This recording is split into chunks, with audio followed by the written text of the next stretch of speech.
Eugene Medford was not a happy man. In fact, he was furious and could barely contain his anger.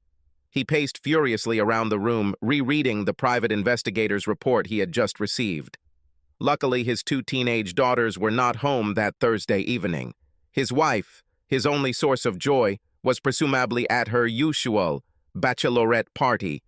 But because the report he was reading confirmed what he had long suspected, Ashland was actually at the Starlight Motel with her shitty lover Donald Gresham. Various plans for revenge raced through his mind as he drank his 4th glass of scotch.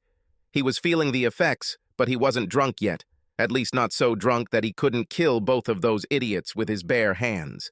Emotions got the better of him, and he threw his glass into the fireplace, the glass shattering into 1,000 pieces. It sounded like a gunshot. Bastards! There was a knock on the door. It was actually a loud knock. Police, open up!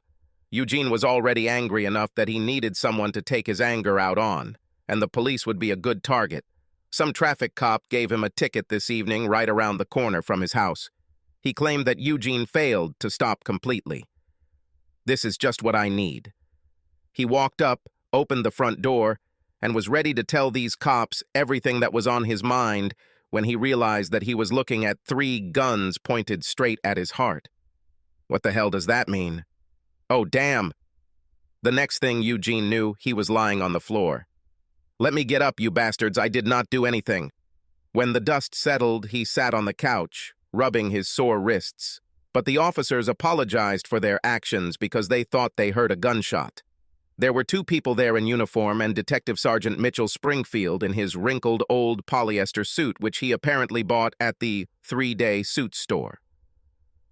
Mr. Medford, do you know Donald Gresham? Yes, he is a piece of shit who has sex with my wife. Detective Springfield was surprised that Medford admitted to knowing Gresham.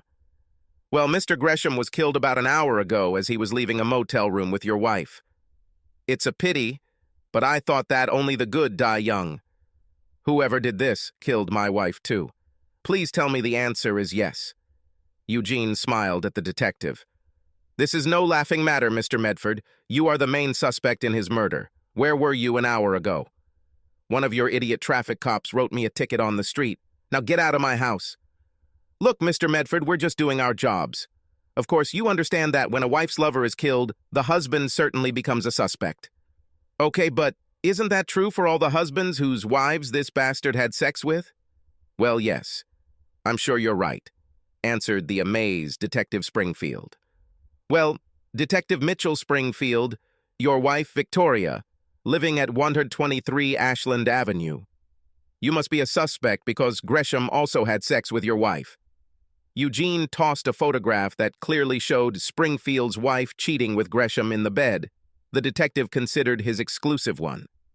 Springfield stared at the photo, turned green, and vomited all over Eugene's living room carpet. He sank to the floor in a daze. The 2 uniformed policemen didn't know what to do and just stood there with their mouths open in shock. By the way, where is my loving wife? Springfield didn't react. One of the policemen spoke. She's in our patrol car waiting for it to be safe to pick up some of her things. She plans to live at her parents' house for a while. Maybe it would be better if we just took her there now. Eugene nodded. This is definitely a good idea. Why don't you help the detective to his feet and lead him outside? Don't bother. I'll clean up the mess. And he dismissed them with a wave of his hand. They helped the semi-comatose Springfield to his feet and out the door. Medford closed behind them. Phew! I guess getting that fine was lucky for me after all. He began looking for some rags, whistling under his breath. Subscribe to our channel so that your second chaff doesn't cheat on you, and go ahead and listen to the next story, because this story is nothing compared to the next one. If you're under 18, don't even think about listening to the next one.